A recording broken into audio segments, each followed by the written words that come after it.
Hello, my name is Paul, one of the leaders here at King's Community Church, and in these daily videos that we're doing, we're currently working our way through the book of Acts. Now it's found after the four Gospels, Matthew, Mark, Luke and John, and Acts documents the first 30 years or so of the life of the early church after Jesus has lived, died, risen again. And there's some fascinating accounts in Acts about the early church, the persecution that they faced, the explosive growth of the New Testament church, really from nothing to thousands upon thousands of people starting to follow Jesus from all walks of life. And today we're in chapter 14, verses 1 to 7. So let's read along. It says, at Iconium, Paul and Barnabas went as usual into the Jewish synagogue. There they spoke so effectively that a great number of Jews and Greeks believed. So people with a Jewish background, belief in God, and Greeks, people with without a belief in God as well. But the Jews who refused to believe stirred up the other Gentiles and poisoned their minds against the brothers. So Paul and Barnabas spent considerable time there speaking boldly for the Lord, who confirmed the message of his grace by enabling them to perform signs and wonders. The people of the city were divided. Some sided with the Jews, others with the apostles. There was a plot afoot among the Gentiles and Jews, together with their leaders, to mistreat them and stone them. But they found out about it, Paul and Barnabas, and fled to the Lycaonian cities of Lystra and Derbe, and to the surrounding country, where they continued to preach the gospel. Now there's loads of stuff that this passage reveals about who God is and the nature of what it means to be a follower of Jesus. And one of those things is that to be a follower of Jesus means to suffer for him. To suffer for him. It's very clear here that Paul and Barnabas, they are preaching the gospel. They are telling people about Jesus, and very clearly it does not go well with them. We might think that as we hear about becoming a Christian, following Jesus, that means that everything in life suddenly fits into place: finances, relationships, work and home life, that suddenly all of these things will find their perfect, peaceful place in our lives, that we will prosper in these areas. The New Testament is very, very clear, both by speaking directly against that, but also by the experience of people like Paul and Barnabas, that is not the case, that suffering is a part of what it means to follow Jesus, and that we as Christians should not go looking for suffering, but when suffering comes, we should definitely not be surprised by it. Paul here, he speaks elsewhere in the letter to the Corinthians, the second letter, in chapter 11, he speaks about his suffering like this. He says, I've worked much harder, been in prison more frequently, been flogged more severely, and been exposed to death again and again. 5 times I received from the Jews the 40 lashes minus 1. 3 times I was beaten with rods. Once I was pelted with stones. 3 times I was shipwrecked. I spent a night and a day in the open sea. I've been constantly on the move. I've been in danger from rivers, in danger from bandits, in danger from my fellow Jews, in danger from Gentiles, in danger in the city, in danger in the country, in danger at sea, and in danger from false believers. I've laboured and toiled and have often gone without sleep. I've known hunger and thirst and have often gone without food. I've been cold and naked. Besides everything else, I face daily the pressure of my concern for all the churches.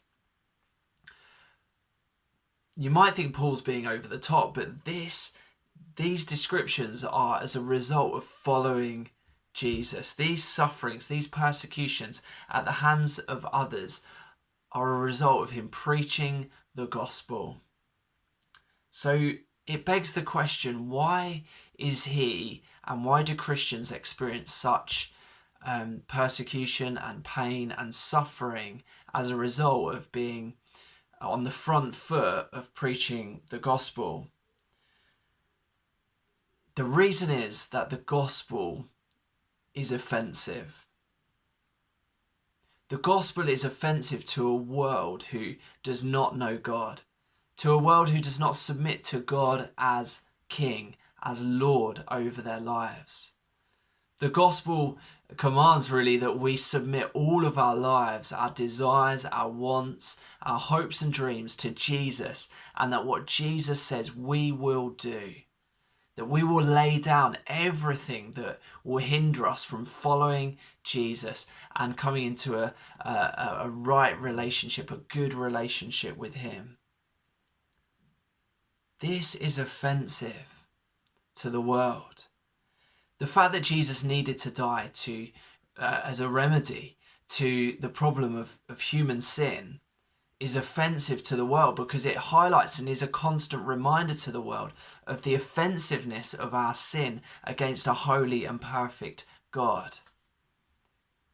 The gospel itself, as we preach it, as we proclaim it to our friends, family, neighbours, as we proclaim it in our lives, our words and our actions, this is offensive to the world. And the world will put up barriers, it will say no. In situations like this, they're wanting to eliminate Paul and Barnabas. They're wanting to get rid of them. They're wanting to make sure that they do not spread the gospel. We maybe don't face that currently in Norwich, in England, but maybe one day we will, and we need to be prepared for that and not surprised if suffering comes as a result of it. Paul consistently presents Christians with two options. Firstly, being ashamed of this gospel and thus denying the faith. Or secondly, allowing the gospel to run its dynamic course through our lives and the suffering that comes with it. Those are the two options.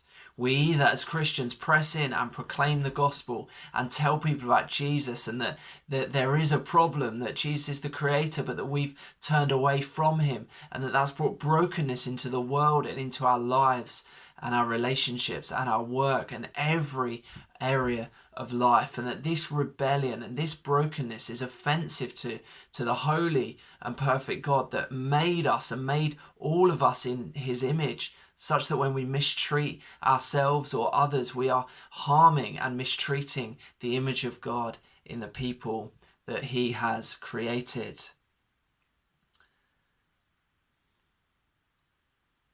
This is offensive. This is offensive, and yet this is what we're called to do. We're called to make disciples, and that means telling people about Jesus. It means taking people who have never heard of him and telling them about Jesus. It means people who have had a background of church and maybe they've grown up going to Sunday school or something like that. It means taking them on a journey towards Jesus. It means people who have had bad experiences of church or authority, telling them about Jesus, telling them about the gospel, the good news of Jesus, and journeying with them. I just want to finish by encouraging us that we join with Christ in his suffering. Peter the apostle tells us this in 1 Peter chapter 4. He's encouraging the people he's writing to. He's saying, rejoice in as much as you participate in the sufferings of Christ. That when we face sufferings, when we face ridicule, when we face mocking, when we feel embarrassed about the things that we say or the lives that we live or the decisions that we make, and we face that mocking, whether that's visible to our face or whether that's behind the scenes and maybe we just hear about it through the grapevine, or maybe we face physical persecution, maybe bullying at school or something like that, or even in the workplace. We are to be people, and God would encourage us to rejoice because we're participating in the sufferings of Christ. He's gone before us. He can sympathize with us in our weakness. And if we participate in his sufferings, we know that we are joined with him. We know that we are in Christ and we are following in his footsteps. So let's continue to preach the gospel, to be bold and courageous in it, knowing that we stand alongside and in Jesus as we do that. Bless you, church.